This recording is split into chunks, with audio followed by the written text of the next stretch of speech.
สบายดีครับพ่อแม่พี่น้องป้องปรายเบิดสุกคนเนาะ FC ทางช่องบักบูม Official เนาะบ่ว่า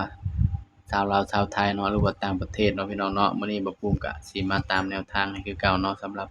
น้อยรอบปกติเนาะพี่น้องเนาะผลมันออกมื้อนี้ก็คือเนาะมาเบิ่งก่อนแนวทางเนาะที่บักบูมให้โอ้ยพี่น้องเอ้ยให้เด่น4กับ8พี่น้องบัดนี้ผลมันออกเนาะ272ข้างล่างออก17พี่น้องดูดิชุมเจ้าเบิ่งนึกว่าน้อยปกติก็น้อยพิเศษก็ออก72บัดนี้มาน้อยปกติก็ยังมาออก72อีกพี่น้องโอ้ยเสียดายเนาะบ่ภูมิให้82ออก72พี่น้องนี่นะ82ออก72เนาะแต้มเดียวพี่น้องนะสำหรับคลิปนี้ก็ถือว่าหลุดเนาะพี่น้องเนาะเพราะฉะนั้นก็ไปตามกันต่อเนาะสำหรับแนวทางหวยฮานอยเนาะพี่น้องเนาะอ่ะ ต้องขอโทษขออภัย FC หลายๆเนาะพี่น้องเนาะมื้อนี้หลุดพี่น้องสำหรับไปตามต่อเนาะงวด8มีนาคมเด้อพี่น้อง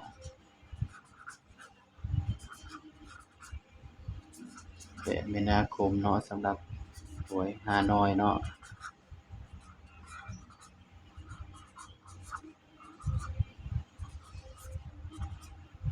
เมื่อคืนนี่ปากกาบ่ภูมิบ่มีเนาะบ่ภูมิก็เลยใช้ปากกาแดงเขียนนะพี่น้องสีมันก็เลยแบบบ่ชัดปานใดเนาะพี่น้องเนาะบัดนี้บ่ภูมิสิมาใส่สูตรนี้สูตรเดียวเนาะเด่น3โตวเลยเนาะพี่น้องเนาะนี่มาเบิ่งนำกันเนาะก็บนล่างคือเก่าเด้อพี่น้อง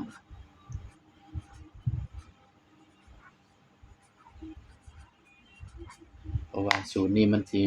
เปอร์เซ็นต์มันก็สิมาหลายกว่านะพี่น้อง บ่เป็นหยังมันมี3โตวเนาะ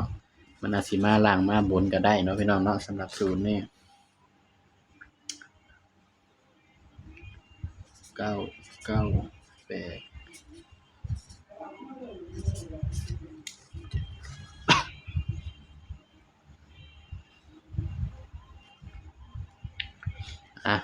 สำหรับตัวเด่นเนาะเราให้ปกติเบอร์อื่นเนาะพี่น้องเนาะ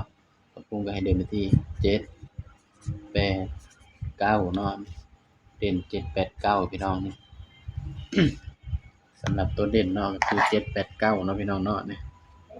7 8 9เนาะสำหรับตัวเด่นเบอร์อื่นเนาะนี่สำหรับน้อยปกติเนาะพี่น้องเนาะนี่บัดนี้ก็มาจับคู่อุณหภูมิเลยพี่น้องบัดนี้ตัวเลขก็เป็นเพียงแนวทางเด้อพี่น้องเด้อ70 71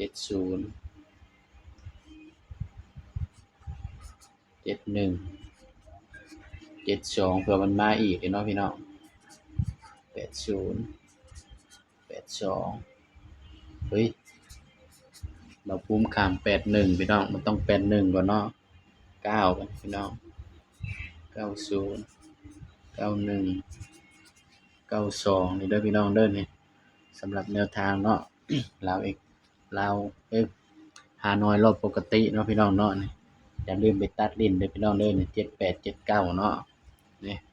สำหรับน้อยรอบปกติเบอร์อื่นเนาะสำหรับเด่นเนาะพี่น้องให้เด่น8กับ9เนาะให้เด่นเดี๋ยวบ่ภูมิเจาะให้เนาะสำหรับบ่ภูมิมักพี่น้องแล้วก็อย่าลืมไปตัดลิ้นเด้อพี่น้องเด้อนี่78 79แล้วก็89เนาะพี่น้องตัวเลขก็เป็นเพียงแนวทางเนาะพี่น้องเนาะนี่นี่ก็เป็นเพียงแนวทางเนาะสำหรับ หวยรอบน้อยรอบปกติเนาะพี่น้องเนาะนี่ไผมากก็แคปหน้าจอไปเป็นแนวทางในเด้อพี่น้องเด้อนี่สำหรับตัวเลขก็มีเข้าแล้วก็มีหลุดเนาะพี่น้องเนาะบ่ภูมิก็ฝากพี่น้องกดไลค์กดแชร์กดติดตามบ่ภูมิ Official นี่เด้อพี่น้องเด้อนี่สำหรับคลิปนี้เนาะก็ฝากพี่น้องไว้เพียงส่ำนี้เนาะเดี๋ยวจะมาพบกันคลิปหน้าสำหรับคลิปนี้ก็สบายดีครับพี่น้อง